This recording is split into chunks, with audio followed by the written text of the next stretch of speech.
बच्चों, आज का हमारा टॉपिक टाइम इन टेंस, जिसमें हम सिंपल फ्यूचर टेंस के बारे में पढ़ेंगे। इसी टेंस को हम फ्यूचर इंडेफिनिट टेंस के नाम से भी जानते हैं। बच्चों, कॉपी पेन लेकर रेडी हैं? राइट। अब समझिए इस टेंस के बारे में। यह टेंस बहुत ही सिंपल है, राइट। फ्यूचर में जब कोई काम होगा तो हम सिंपल फ्यूचर टेंस को लगाएंगे। जब कोई कार्य भविष्य में किया जाएगा तो सिंपल फ्यूचर टेंस का प्रयोग किया जाता है, राइट। हिंदी में ऐसे वाक्यों में गा, गी, गे इत्यादि का यूज होता है। अब इसकी वर्ब एंड हेल्पिंग वर्ब। बच्चों, आपको ध्यान होगा कि सिंपल पास्ट और परफेक्ट के अलावा हर जगह वर्ब की फर्स्ट फॉर्म लगती है। अब फर्स्ट फॉर्म तो सिंपल प्रेजेंट टेंस में भी लगती है, तो इसे कैसे अलग से समझा जाए? बहुत इजी है। इसमें हम शैल का यूज़ करते हैं और विल का यूज़ करते हैं, राइट। अब इसे डिटेल में देखते हैं।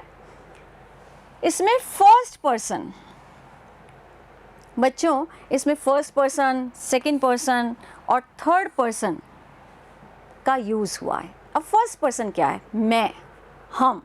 सेकंड पर्सन क्या है? तुम। थर्ड पर्सन क्या है? वो। आ गया समझ में? बहुत इजी। फर्स्ट मैं, तुम, वो। First person, second person and third person. Clear? अब देखते हैं कि फर्स्ट पर्सन यानी आई और वी के साथ क्या लगेगा? शैल प्लस वर्ब की first form. Clear? Second person यानी यू के साथ में क्या लग रहा है? विल प्लस वर्ब की फर्स्ट फॉर्म। थर्ड पर्सन यानी ही, शी, इट, दे और किसी नाम के साथ में क्या लगेगा? विल प्लस वर्ब की फर्स्ट फॉर्म। अब इसके आइडेंटिफिकेशन के वर्ड्स पढ़ते हैं।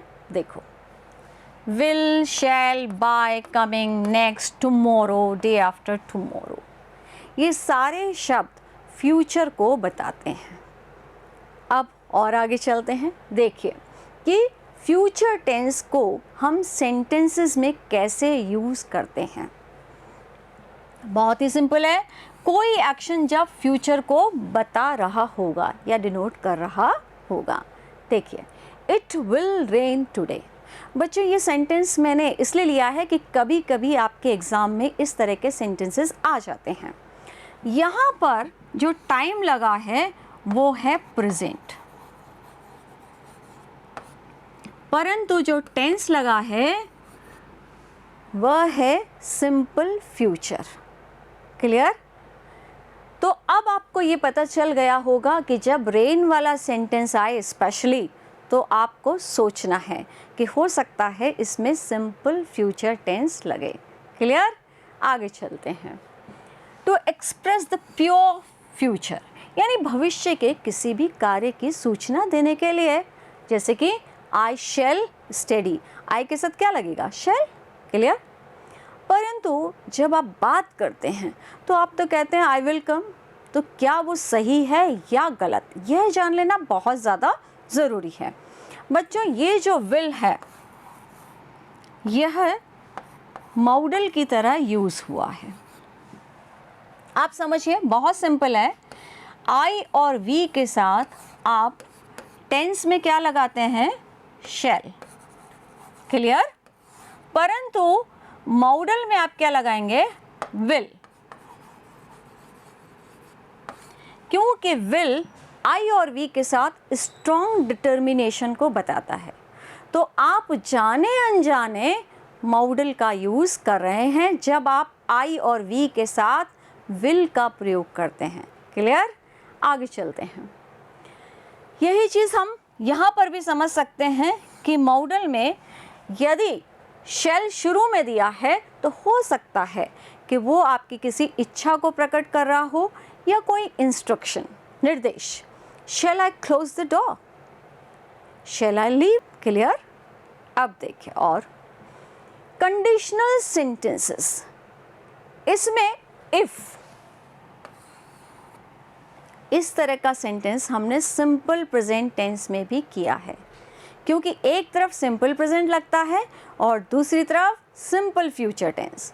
देखिए, if you work hard you will pass. जो इफ वाला वाक्य है उसमें क्या लगा है? Simple present. दूसरे वाक्य में सिंपल फ्यूचर। क्लियर?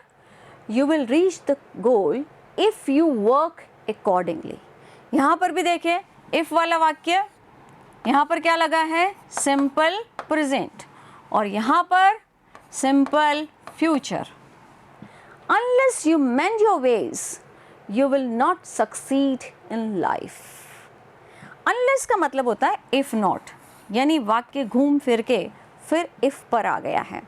तो अब आपको समझ में आ गया होगा कि कंडीशनल सेंटेंसेस में एक तरफ सिंपल प्रेजेंट है तो दूसरी तरफ सिंपल फ्यूचर। बच्चों, आपको सिंपल फ्यूचर टेंस बहुत अच्छे से समझ में आ गया होगा, आपने सारी चीज़ें नोट करी होगी। अगले सेशन में हम फ्यूचर कॉन्टिन्यूअस टेंस के साथ मिलेंगे। तब तक आप खूब प्रैक्टिस करते रहिए। Good bye, thank you.